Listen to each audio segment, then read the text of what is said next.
My son kicked me out of a hotel in Dubai. I was left penniless. Until a billionaire sheikh recognized me. I'm glad to have you here. Follow my story until the end and comment the city you're watching from so I can see how far my story has reached. My name is Gretchen, and at 66 years old, I never imagined I'd find myself sleeping on the streets of a foreign country, abandoned by my own son. The morning started like any other day of our Dubai vacation. Quincy had insisted on this trip, saying his mother deserved to see the world after all the sacrifices I'd made raising him alone. His wife Eleni had been surprisingly supportive, even helping plan the itinerary. For the first time in years, I felt like I had a real family. I should have known better. We were staying at the Burj Al Arab, one of the most expensive hotels in the world. Quincy had insisted on paying for everything, waving away my concerns about the cost. "Mom, you worked 3 jobs to put me through college. Let me spoil you for once," he'd said, that charming smile of his melting away my worries. That morning, I woke up feeling dizzy. The heat, the rich food, the excitement of the trip had caught up with me. I mentioned feeling unwell during breakfast, and Eleni immediately suggested I rest while they went shopping. "We'll bring you back something beautiful," she said, her Greek accent making the words sound almost musical. "You stay here and relax by the pool." I handed over my credit card without hesitation. "Get yourselves something nice too," I said, kissing Quincy's forehead the way I had when he was a little boy. By afternoon, I was feeling better and decided to join them. But when I went to the front desk to ask about their whereabouts, the clerk's expression grew uncomfortable. "Ma'am, I'm sorry, but your son and his wife checked out this morning. They said you'd already left." My heart stopped. "That's impossible. I've been here all day." The clerk showed me the checkout receipt. Quincy had charged nearly $8,000 to my credit card before leaving. Room service, spa treatments, shopping excursions, everything. "Where are my belongings?" I asked, my voice barely a whisper. "They took all the luggage, ma'am. They said you were meeting them at the airport." I stood there in the marble lobby, wearing nothing but the light sundress I'd put on that morning, feeling the world spin around me. No passport, no phone, no wallet, nothing. "There must be some mistake," I kept repeating, even as the horrible truth settled in my chest like a stone. The hotel manager was kind but firm. Without a credit card or identification, I couldn't stay another night. The card Quincy had used was maxed out, and when they tried to process an additional charge for my extended stay, it was declined. "Perhaps you could call your family," the manager suggested gently, but how could I call anyone when I didn't even have a phone? And the only family I had just abandoned me in a country 9,000 miles from home. As evening fell, I found myself walking the streets of downtown Dubai, my summer dress providing little protection against the desert wind. The contrast was surreal. Around me, gleaming skyscrapers reached toward the heavens, luxury cars glided past, and well-dressed tourists laughed and chatted. Meanwhile, I was becoming one of the invisible people, the forgotten ones who slipped through the cracks of this golden city. I'd never felt so alone in my life, not even when Quincy's father walked out on us when Quincy was 3, leaving us with nothing but debt and broken promises. At least then, I had my baby to fight for. Now, that same baby had thrown me away like garbage. The irony wasn't lost on me. I'd spent 33 years sacrificing everything for Quincy. I worked double shifts as a nurse, skipped meals so he could eat, wore the same clothes for years so he could have new ones.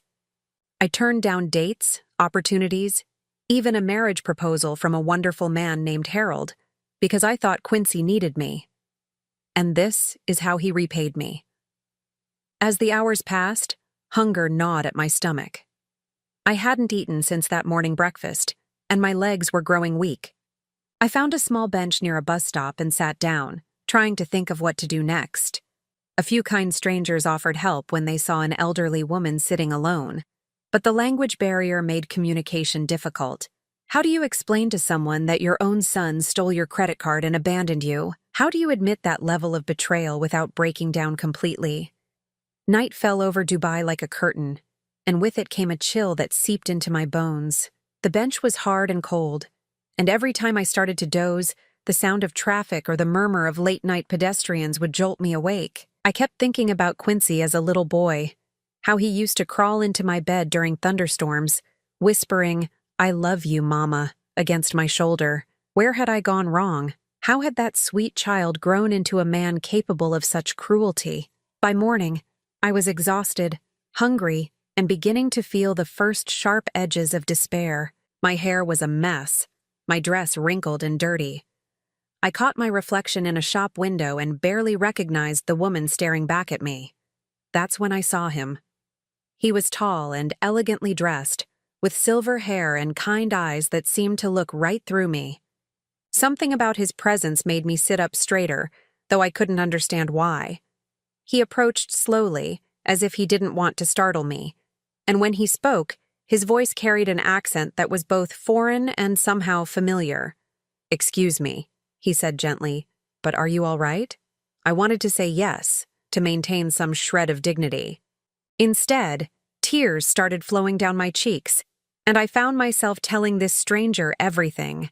About Quincy, about the betrayal, about spending the night on a bench in a foreign country with no way home. He listened without interruption, his expression growing more concerned with each word. When I finished, he was quiet for a long moment, studying my face with an intensity that made me uncomfortable. Then he said something that made my blood run cold. "It's always good to meet an old love again, Gretchen." I stared at this stranger, my heart hammering against my ribs. How did he know my name? The way he said "old love" sent chills down my spine. But I couldn't place his face, couldn't remember ever meeting him before. "I'm sorry," I said, my voice shaking. "Do we know each other?" A sad smile crossed his features. "You don't remember me. I suppose that's not surprising. It was 40 years ago, and I've changed considerably since then." 40 years ago. I tried to think back to 1984, when I was 26 and Quincy was just a toddler. Those were dark years, filled with struggles I'd tried hard to forget. Working night shifts at the hospital, barely making ends meet, raising a child alone. "My name is Rashid," he said softly. "Dr. Rashid Al-Mansouri."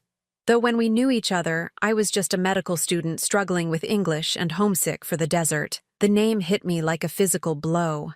Rashid, sweet, gentle Rashid, who used to sit in the hospital cafeteria during his rotation, looking lost and overwhelmed.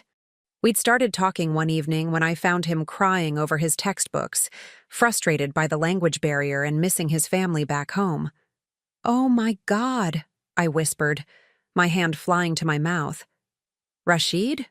But you look so different?" He chuckled, but there was no humor in it. 40 years of desert sun and responsibility will do that to a man. Plus, I was quite thin back then, wasn't I? All elbows and anxiety. I remembered now. He'd been skinny, almost fragile-looking, with thick glasses and a shy smile. This man before me was broad-shouldered and confident, his glasses replaced by keen brown eyes that had seen the world. But when he smiled, just for a moment, I could see the young student I'd once known. "What are you doing here?" I asked, still trying to process this impossible coincidence. "I live here now, have for the past 30 years. I returned to Dubai after finishing my residency in America, and I've been blessed beyond measure." He gestured toward a sleek black car parked nearby, where a driver waited patiently. "I've built several hospitals, invested in businesses. Allah has been generous." My mind reeled. The sweet, struggling student I'd known had become... What? Wealthy? Powerful? The way he carried himself, the expensive clothes, the driver, all suggested success beyond anything I could have imagined. "But you," he said, his expression growing concerned again. "What brought you to Dubai? And why are you?" He trailed off delicately, not wanting to voice what we both knew, that I looked like a homeless woman sitting on a bench. I told him everything again, about Quincy's betrayal, about being stranded without identification or money. With each word, his expression grew darker. "Your own son did this to you?" he asked, his voice tight with controlled anger. I nodded, unable to speak past the lump in my throat. After everything you sacrificed for him, after the way you— He stopped himself, shaking his head. I'm sorry. It's not my place to judge your family. What were you going to say? I asked. After the way I what? He was quiet for a long moment, his eyes distant. You were working 3 jobs when I knew you. Always exhausted, always worried about money. I used to watch you in the cafeteria, falling asleep over your coffee during your breaks. You had this little boy, very young, and you were doing everything alone. The memories came flooding back. Those awful months when Quincy's father had just left, when I was struggling to keep us afloat. Rashid had been there during some of the darkest times of my life, though I'd been too proud and too overwhelmed to let anyone get too close. I remember you bought me coffee once, I said softly, when my paycheck was late and I hadn't eaten all day. You said it was because I'd helped you with your English, but really, I was falling in love with you, he finished quietly. The words hung in the air between us like a bridge I wasn't sure I was ready to cross. Falling in love? We'd been friends, study partners, 2 people thrown together by circumstance, hadn't we? Rashid, Please, he said, holding up a hand. Let me help you first. We can talk about the past later, but right now, you need food, rest, and clean clothes. My driver will take us to my home where you can shower and eat properly. Then we'll figure out how to get you back to America. Part of me wanted to refuse. I'd spent so many years being independent, taking care of myself and everyone else. Accepting help felt like admitting defeat. But I was exhausted, hungry, and stranded 9,000 miles from home. Pride was a luxury I couldn't afford. Okay, I said quietly. Thank you. He helped me to my feet with a gentleness that brought tears to my eyes. When was the last time someone had treated me with such care? Certainly not my own son. The ride to his home was surreal. The car was luxurious beyond anything I'd ever experienced, with leather seats that felt like clouds and air conditioning that gradually warmed my chilled bones. Rashid sat beside me, asking gentle questions about my life, my work, my health. He was still the kind, attentive man I remembered, but there was a new confidence about him, a sense of power that hadn't been there before. You never married? He asked at one point. I shook my head. Came close a few times, but I shrugged. Quincy always came first. He needed stability, and I thought bringing another man into our lives would complicate things. Something flickered across Rashid's face, but he didn't comment. As we pulled through ornate gates and up a winding driveway, my breath caught in my throat. His home was a palace, all white marble and graceful arches, with fountains and gardens that looked like something from a fairy tale. This wasn't just wealth, this was royalty. Rashid, I said slowly, what exactly do you do now? He smiled, and for a moment, he looked exactly like the shy student I'd once known. I'm what you might call a sheikh, though the title means less than it used to. What matters is that I have the resources to help you, and more importantly, I want to. As we stepped out of the car, servants appeared to assist us. They treated me with the same respect they showed Rashid, despite my disheveled appearance. He spoke to them in rapid Arabic, and within moments, a woman was leading me toward what she indicated was my room. Rest, Rashid said gently. Eat. Tomorrow we'll begin making arrangements for your return home. And Gretchen? He paused, his eyes holding mine. I'm glad fate brought you back to me, even under these circumstances. As I followed the servant through marble hallways lined with priceless art, my mind spun with questions. What did he mean? Brought me back to him? And why did I have the feeling that my encounter with Rashid was about to change everything? I woke up in a bed softer than clouds, surrounded by silk curtains and the gentle sound of fountains outside my window. For a moment, I forgot where I was, forgot everything that had happened. Then reality crashed back, and with it, the memory of Rashid's words from the night before. A soft knock at the door interrupted my thoughts. Come in, I called, pulling the luxurious robe tighter around myself. A young woman entered carrying a tray of tea and pastries. She smiled warmly and set the tray on the small table by the window. Mr. Rashid asks if you would join him in the garden when you're ready, she said in accented English. There is no rush. After she left, I stood at the window looking out at the most beautiful garden I'd ever seen. Palm trees swayed in the morning breeze, and colorful flowers bloomed around sparkling pools. It was like stepping into a dream, except the ache in my chest reminded me this wasn't a fairy tale. I'd spent the night thinking about Rashid, trying to piece together memories from 40 years ago. We'd known each other for about 6 months during his rotation at the hospital where I worked. He'd been so young, so far from home, struggling with his studies and the English language. I'd helped him with his medical terminology, and he'd helped me with. What? At the time, I thought it was just friendship. But looking back now, I could see the signs I'd been too overwhelmed to notice then. The way he'd light up when he saw me in the cafeteria. How he'd always save me a seat. The little gifts he'd bring, a flower from the hospital garden, a candy bar when he noticed I'd skipped lunch again, the way he'd look at me when he thought I wasn't watching. I'd been so focused on survival, on taking care of Quincy and keeping our heads above water that I'd missed what was right in front of me. After bathing and dressing in the beautiful clothes that had mysteriously appeared in my size, I made my way to the garden. Rashid was sitting at a small table under a pergola covered in flowering vines. He stood when he saw me, and I was struck again by how different he looked from the young man I'd known. "You look rested," he said, pulling out a chair for me. "Did you sleep well?" "Better than I have in months," I admitted. "Rashid, this is all so incredible. Your home, your everything. I can hardly believe it's real."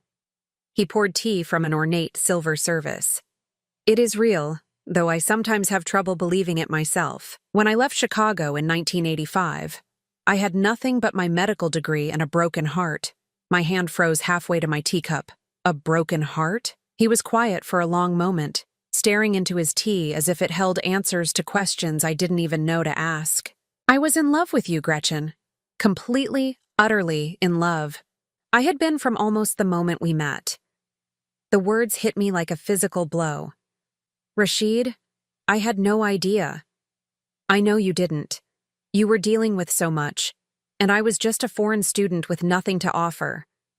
How could I tell you I loved you when you were working yourself to exhaustion just to survive? What could I give you? I was living on student loans and eating ramen noodles for dinner." I set down my teacup with trembling hands. "Why didn't you say anything?" "I tried to once. Do you remember the night before my rotation ended? We were in the cafeteria, and you were telling me about your plans, how you wanted to eventually become a nurse practitioner. You looked so tired, so worn down by everything you were carrying alone." The memory came flooding back. It had been late, probably around midnight. We'd been studying together, or rather, I'd been helping him prepare for his final exam while I reviewed charts for my own patients. He'd seemed nervous that night, fidgety in a way that wasn't like him.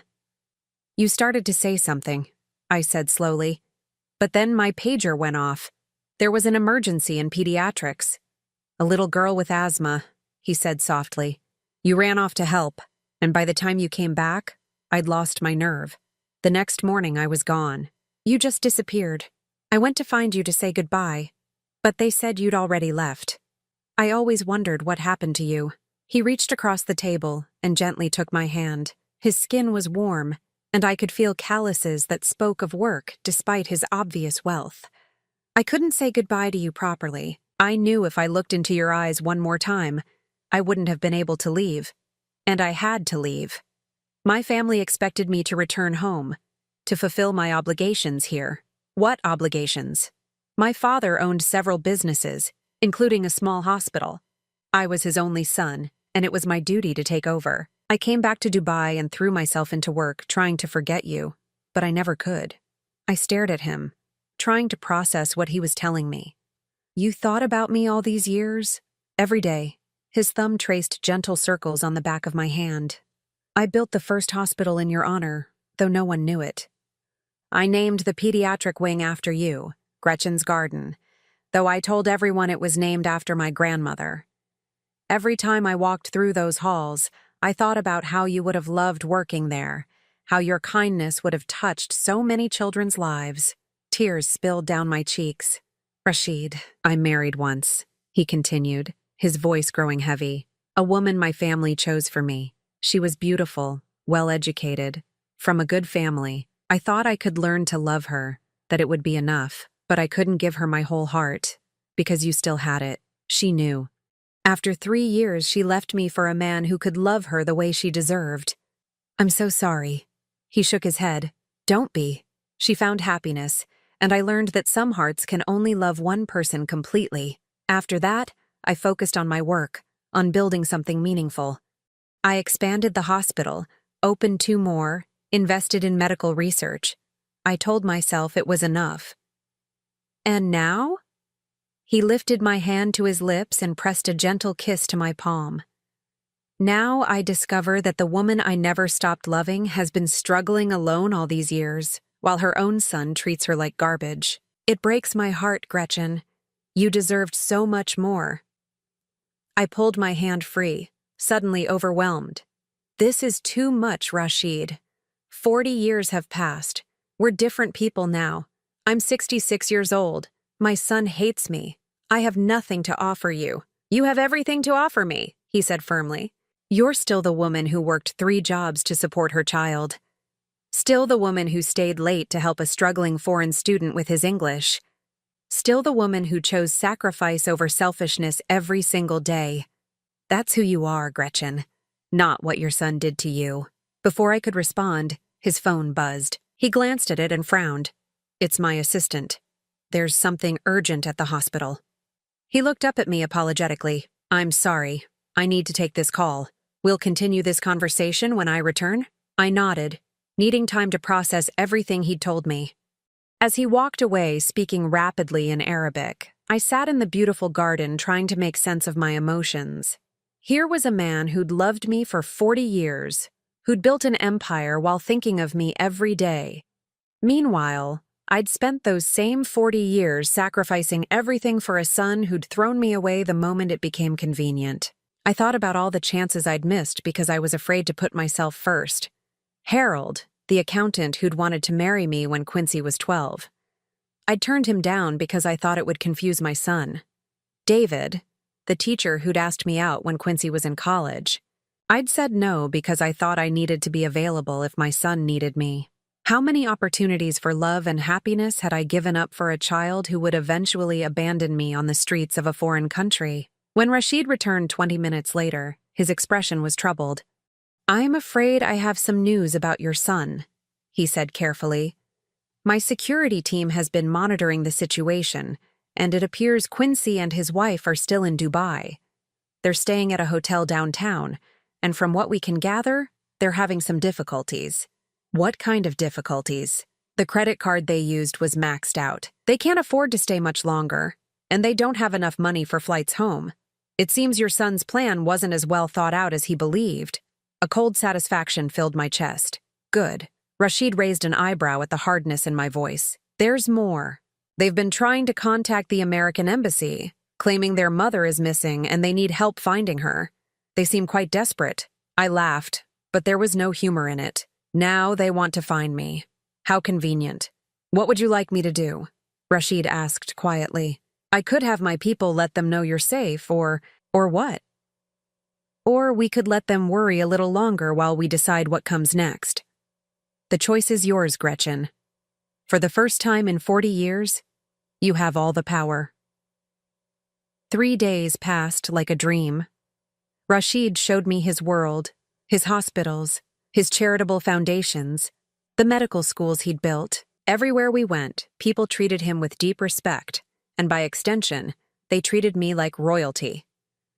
It was overwhelming and wonderful at the same time, but it was the quiet moments that meant the most. Our morning conversations over tea, the way he listened when I talked about my work as a nurse, how he remembered tiny details from 40 years ago. He told me about his mother, who'd passed away 5 years earlier, and how she'd always wondered why he never brought a woman home to meet her. I told her once that my heart lived in America, he said, as we walked through the pediatric wing of his newest hospital. She said that was the most romantic and most tragic thing she'd ever heard. On the 3rd evening, as we sat on his terrace watching the sunset paint the Dubai skyline in shades of gold and pink, Rashid grew quiet and serious. "I have something to ask you," he said, turning to face me. "And I want you to know there's no pressure, no expectation. If you say no, I'll arrange for your flight home tomorrow, and you'll never have to see me again." My heart started racing. "What is it?" He took my hands in his, and I could feel them trembling slightly. This powerful man, this sheikh who commanded respect from everyone around him, was nervous talking to me. "Stay here," he said simply. "Stay in Dubai. Stay with me." I opened my mouth to speak, but he held up a hand. "Please, let me finish. I know it sounds crazy. I know we've only just found each other again after 40 years. But Gretchen, I never stopped loving you. I never stopped hoping that somehow, someday, fate would bring you back to me. Rashid, I'm not asking you to marry me tomorrow, though I'd be honored if someday you'd consider it. I'm asking you to give us a chance. Give yourself a chance to be loved the way you deserve. You've spent your entire adult life taking care of everyone else. Let me take care of you for a while." Tears spilled down my cheeks. "I don't know what to say. Say you'll think about it. Stay another week, another month. Let me show you what life could be like here. You could work at the hospital if you wanted, though you'd never have to work again if you chose not to. You could travel, study, pursue all those dreams you put on hold, or you could simply rest and let someone else worry about everything for a change." Before I could answer, his phone rang. He glanced at it and sighed. "It's my head of security. I should take this." He stepped away to answer, and I heard him speaking in rapid Arabic, his tone growing increasingly sharp. When he returned, his expression was grim. "Your son is at the embassy again. This time he brought reporters with him. He's claiming you've been kidnapped by terrorists and demanding the American government intervene to find you." I felt my blood pressure spike. "He what?" "He's telling them his elderly mother disappeared from their hotel and he believes she's been taken by extremists. The story is gaining traction on social media. The hashtag #FindGretchen is trending." I stood up so fast I knocked over my teacup. "That manipulative little bastard." Rashid's eyebrows shot up at my language, but he didn't comment. "There's more. He set up a GoFundMe page asking for donations to help rescue you. He's already raised over $15,000. "Of course he has," I said bitterly. "Even my disappearance becomes a way for him to make money." "My security team says the embassy is starting to ask questions. Soon they'll want to involve local authorities. If this continues, it could become an international incident." I paced across the terrace, my mind racing. Quincy wasn't just trying to find me now.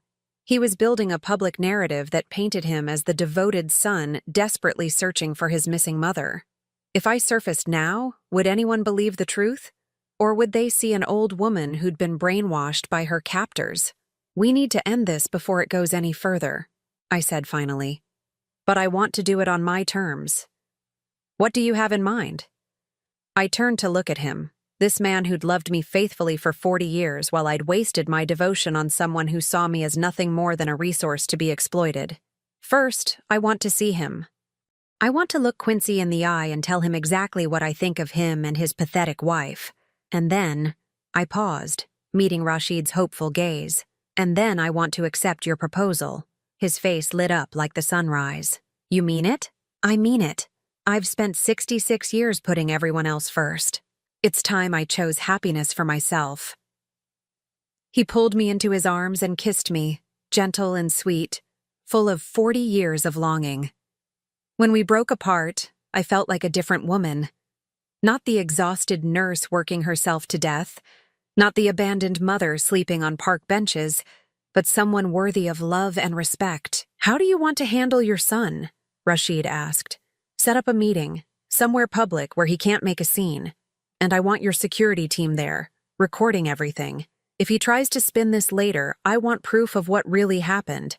The next morning, Rashid's assistant called the embassy and arranged for Quincy and Eleni to meet with me at a neutral location, a conference room at one of Dubai's most prestigious hotels. They were told only that I was safe and wanted to speak with them. I spent an hour getting ready, with Rashid's stylists helping me look my absolute best. I wore a designer dress in deep blue, real jewelry, and professional makeup. I looked like what I was now, the beloved companion of one of Dubai's most influential men. When Quincy and Eleni walked into that conference room, their jaws dropped.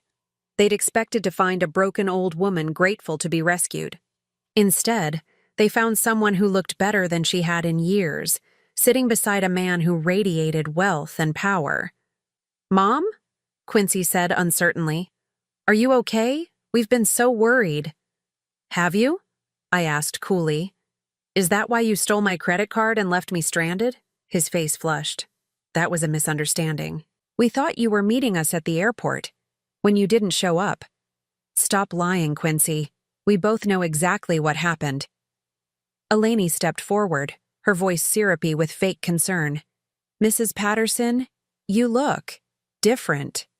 Are you sure you're thinking clearly? Sometimes elderly people can become confused." "I'm thinking more clearly than I have in years," I said, standing up.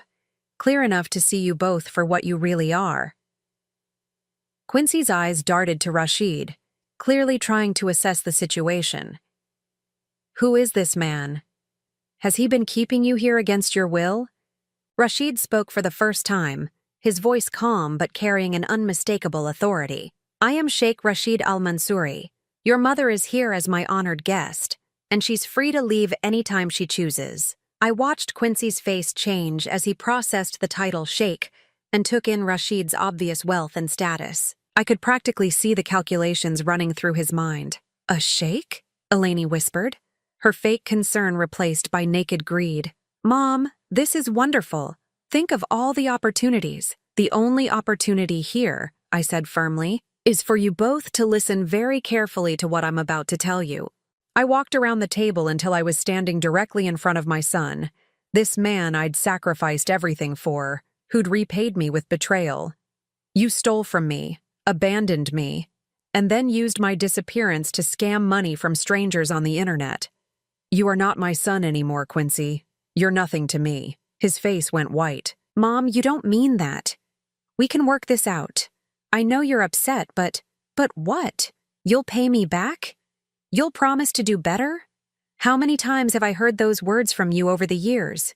I turned to Eleni, who was trying to edge closer to Rashid. "And you, stay away from my husband-to-be." The word husband hung in the air like a bomb. Quincy's mouth fell open, and Eleni made a strangled sound. "Husband?" Quincy repeated. "Mom, you can't be serious. You barely know this man. He could be taking advantage of you." I laughed, actually laughed. "Taking advantage of me? That's rich, coming from someone who literally stole my credit card and left me homeless." "This is different," he insisted. "You're not thinking straight. You're traumatized from what happened." "What happened," I said clearly, "is that I finally learned who my real family is. And it's not you." The silence in the conference room was deafening. Quincy stared at me as if I'd grown a second head, while Eleni's eyes darted between Rashid and me like a predator calculating her next move. "Mom, please," Quincy said, his voice taking on that wheedling tone I'd heard so many times before. "I know you're angry, and you have every right to be, but don't make any hasty decisions. This man, this sheikh, he could be manipulating you. You're vulnerable right now." "Vulnerable?" I repeated, my voice dangerously quiet. "The only people who made me vulnerable were you and your wife when you stole my money and left me on the streets." Rashid placed a gentle hand on my arm, and I drew strength from his presence. For 40 years, this man had carried love for me in his heart. Meanwhile, the son I'd devoted my life to had been planning to rob and abandon me. "Perhaps we should discuss practical matters," Rashid said smoothly. "Your hotel bill, for instance. I understand you're having some financial difficulties." Quincy's face flushed red. "That's temporary. We're sorting it out." "With the $15,000 you crowdfunded from your Missing Mother campaign?" I asked. The color drained from his face. "How did you—" "I know everything, Quincy. Every lie you told, every dollar you stole, every sympathy donation you collected while I was sleeping on a bench wondering if I'd ever see home again." Eleni finally found her voice. "Look, we all made mistakes here, but we're family, and family forgives each other. Right, Mom?" She smiled that saccharine smile that had always made my skin crawl. "I'm sure we can put this behind us and move forward, especially now that you've found such a generous friend." The way she said generous made my stomach turn. Even now, even after everything, they were already calculating how to profit from my relationship with Rashid. "You're right about one thing," I said. "Family does forgive each other, but you're not my family anymore." "Don't say that," Quincy pleaded. "I'm your son. I made a mistake, but I'm still your son." "No," I said firmly. "My son wouldn't have left his mother homeless in a foreign country. My son wouldn't have stolen from the woman who worked 3 jobs to put him through college. My son wouldn't have exploited my disappearance for money while I was suffering." I walked over to where Rashid sat and took his hand. His fingers intertwined with mine, strong and reassuring. This man loved me when I had nothing. He remembers the woman I was before I was worn down by years of your selfishness. He sees value in me that goes beyond what I can provide financially. "But I love you too," Quincy said desperately. "You're my mother. I've always loved you. No, you loved what I could do for you. The money I provided, the problems I solved, the sacrifices I made so your life would be easier. But me, the person I am, you never saw me at all." Rashid's assistant knocked and entered, carrying a folder. He whispered something in Arabic to Rashid, who nodded grimly. "What is it?" I asked. "The final details about their financial situation," Rashid said, opening the folder. "It's worse than we thought. The hotel bill is nearly $12,000. They have maximum debt on 3 credit cards, all in your name, Gretchen, the cards they've been using since arriving in Dubai." My blood ran cold. "They opened credit cards in my name?" "Using your personal information, your social security number, your address. The applications were submitted online 2 weeks before your trip." I stared at Quincy in horror. This hadn't been a spontaneous betrayal. They'd planned this for weeks, maybe months. The loving son routine, the insistence on this expensive vacation, the way they'd convinced me to hand over my credit card, it had all been calculated. "You planned this," I whispered. "This whole trip was a setup." Quincy's face crumpled. "Mom, let me explain." "Explain what? How you committed identity theft? How you premeditated abandoning your elderly mother in a foreign country?" "We needed money," he burst out. "Do you have any idea how expensive everything is? The house payments, Elaine's medical school loans, the car payments. We're drowning, and you were just sitting on that nest egg doing nothing with it." "That nest egg was my retirement fund. The money I saved working double shifts for 30 years so I wouldn't be a burden on anyone in my old age." "But you were going to leave it to me anyway," he said, as if that justified everything. "We just needed it sooner." The casual entitlement in his voice was breathtaking. He genuinely believed he had a right to my money, my security, my future. "You were never going to inherit anything," I said quietly. "I changed my will 6 months ago." His face went white. "What?" "I left everything to charity, to organizations that help single mothers, actually. I saw too much of myself in them. Women struggling alone while the fathers of their children disappeared." Elaine made a choking sound. "You can't be serious." "Completely serious. The only thing you were going to inherit was my love and my respect. But you threw that away for a few $1,000s in credit card fraud." Quincy slumped in his chair like a deflated balloon. For the first time since this confrontation began, he seemed to grasp the magnitude of what he'd lost. "We can fix this," he said desperately. "I'll pay back every penny. We'll get counseling, work on our relationship. Please, Mom, don't throw away 33 years over one mistake." "One mistake?" I repeated incredulously. "Quincy, you've been taking advantage of me for years. Every time you needed money for a new business venture that failed, every time Elaine wanted something expensive and you came crying to me about your financial problems, every time you made me feel guilty for not doing more, giving more, sacrificing more." I stood up, feeling suddenly exhausted by the weight of all those years of manipulation and guilt. "The only mistake I made was enabling you for so long. But that ends today." Rashid stood beside me, his presence a reminder that I wasn't alone anymore. "I think this meeting is over," he said firmly. "Ms. Patterson has made her position clear." "Wait," Elaine said, panic creeping into her voice. "What about our hotel bill? What about getting home? You can't just leave us stranded here." I looked at her, This woman who'd helped orchestrate my abandonment, who'd smiled while they stole from me, who was now demanding I rescue them from the consequences of their own actions. Why not? I asked. You left me stranded. You figured I'd find a way to survive, didn't you? Well, now it's your turn. But we don't speak Arabic, she whined. We don't know anyone here. We don't have any money. Then you'll learn what I learned 3 days ago. What it feels like to be helpless and alone in a foreign country, wondering if anyone cares whether you live or die. Quincy tried one last desperate appeal. Mom, I know you're hurt, but you raised me better than this. You taught me about forgiveness, about second chances. I did teach you those things, I agreed. I also taught you about consequences, about treating people with respect, about basic human decency. Apparently, you chose to ignore those lessons. I picked up my purse and moved toward the door. Rashid followed, but I paused at the threshold. The money you raised with your fake campaign about finding me? Donate it to charity. If you keep 1 penny of it, I'll have Rashid's lawyers pursue fraud charges against you in both countries. And the credit cards? Rashid added. We'll be contacting the banks this afternoon to report the identity theft. I suggest you find a way to pay those balances before the authorities get involved. As we left the room, I could hear Eleni crying and Quincy pleading with her to stay calm. Their voices faded as we walked down the elegant hotel corridor, and with each step, I felt lighter. How do you feel? Rashid asked as we reached his car. I considered the question seriously. How did I feel? Free, relieved, sad for the relationship that could have been but never was. And underneath it all, a deep sense of rightness, as if I'd finally stepped off a path that was never meant for me, and onto one that led toward happiness. I feel like I can breathe again, I said finally. For the first time in years, I feel like I can breathe. He squeezed my hand as his driver opened the car door.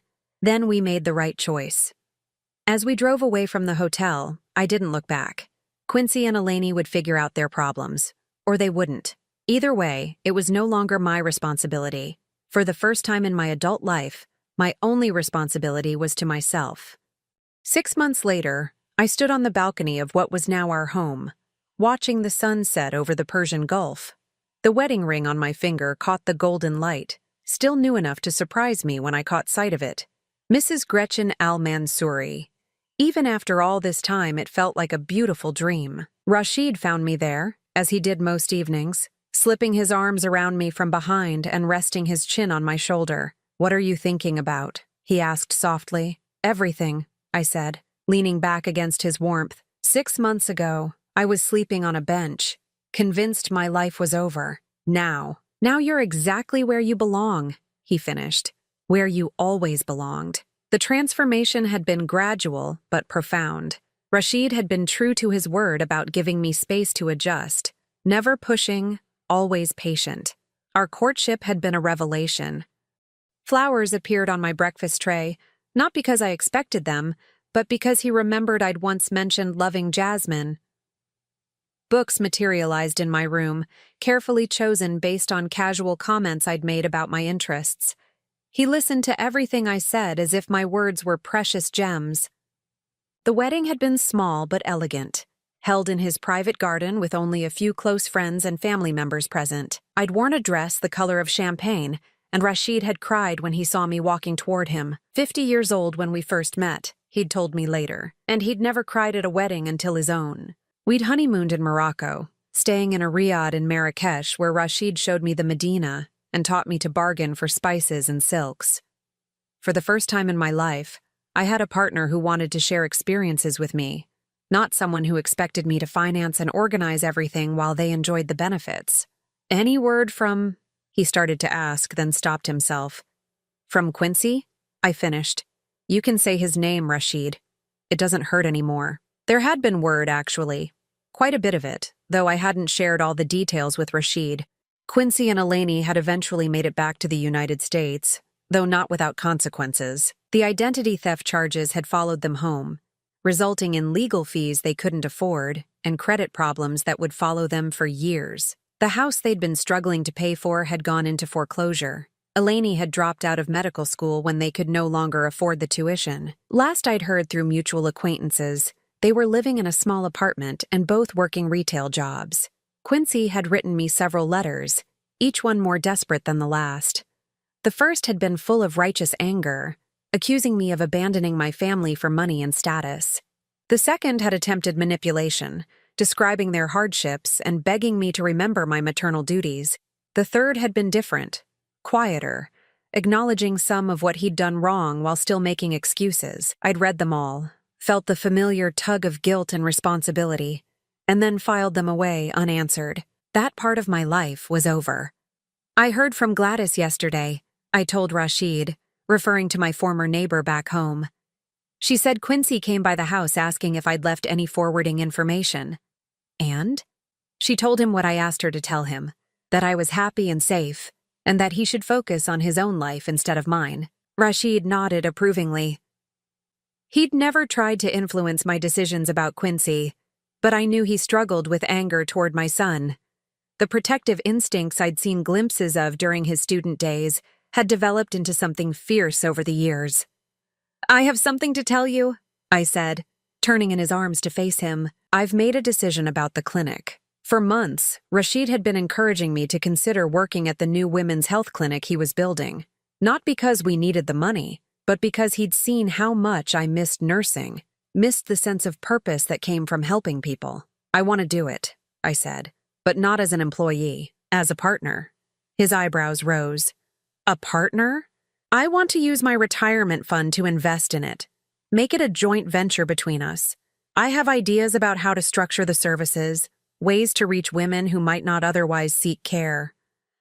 Gretchen, you don't need to invest your own money.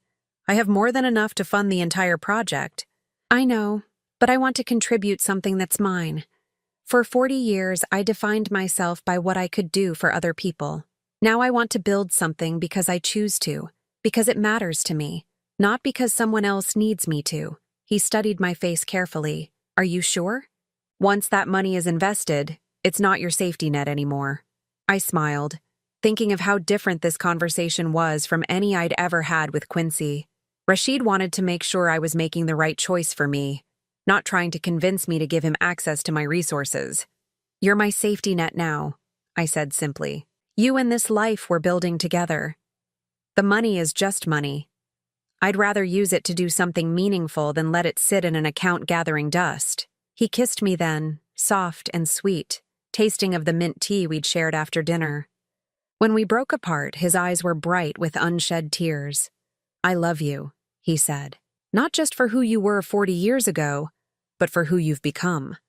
For your strength, your compassion, your ability to start over when others would have given up. I love you too, I said. Thank you for seeing me when I couldn't see myself. That night, as we sat in our study going over the clinic plans, my phone buzzed with a text from an unknown number. I almost ignored it, but something made me check. It was from Quincy. I saw the announcement about your clinic in the International Herald Tribune. I'm proud of you, Mom. I hope you're happy. I stared at the message for a long time, waiting for the familiar guilt and sadness to wash over me. Instead, I felt something I hadn't expected, a kind of peaceful closure. I showed the message to Rashid. What do you think? I think he's learning to accept reality, he said carefully. The question is, how do you feel about it? I considered for a moment, then typed back a simple response. Thank you. I am happy. I didn't add anything about missing him, or hoping he was well, or suggesting we reconnect. Those would have been lies disguised as kindness. Instead, I offered him the truth. I was happy, happier than I'd been in decades. After I sent the message, I turned off my phone and returned to the clinic plans. We worked until nearly midnight, designing treatment rooms and discussing staffing needs, building something meaningful together. 3 years later, the Gretchen Al-Mansouri Women's Health Center had become one of the most respected medical facilities in the region. We treated everyone regardless of their ability to pay, from expatriate wives struggling with depression to local women seeking reproductive health services. I'd found my calling again, but this time on my own terms. No more exhausting night shifts, No more choosing between work and rest. I set my own schedule, chose my own patience, and had a husband who supported every decision I made. On quiet days, I sometimes thought about alternate realities. What if I'd been braver 40 years ago? What if I'd told Rashid how I felt before he left Chicago? What if I'd recognized Quincy's selfishness earlier and set boundaries when he was young enough to learn from them? But those thoughts no longer brought pain. Everything I'd experienced, every sacrifice I'd made, every heartbreak I'd endured, had led me here.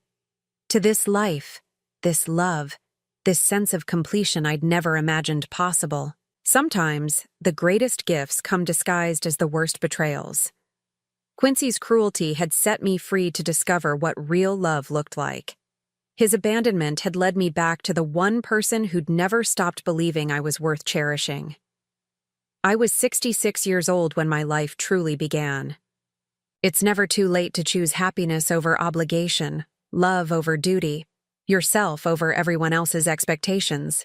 On my 67th birthday, Rashid surprised me with a small ceremony at the clinic. He'd had a plaque made for the entrance, one that brought tears to my eyes, dedicated to women everywhere who found the courage to start over. As I read those words, I thought about the woman I'd been just a year before, exhausted, used, convinced my best years were behind me. She never could have imagined that her darkest moment would become the doorway to her greatest joy. The sun was setting over Dubai, painting the sky in shades of gold and rose. Rashid took my hand as we stood in front of our clinic, our dream made manifest. "Any regrets?" he asked softly. I thought about Quincy, probably sitting in his small apartment somewhere, still wondering how his foolproof plan had backfired so spectacularly. I thought about all the years I'd wasted feeling guilty for wanting something more than martyrdom. "Only one," I said finally. "I regret that it took me so long to realize I deserved to be happy." He squeezed my hand, and we walked home together through the cooling desert air. Two people who'd found their way back to each other after 40 years of searching. Sometimes love waits. Sometimes it's worth the wait. Now I'm curious about you who listened to my story. What would you do if you were in my place? Have you ever been through something similar?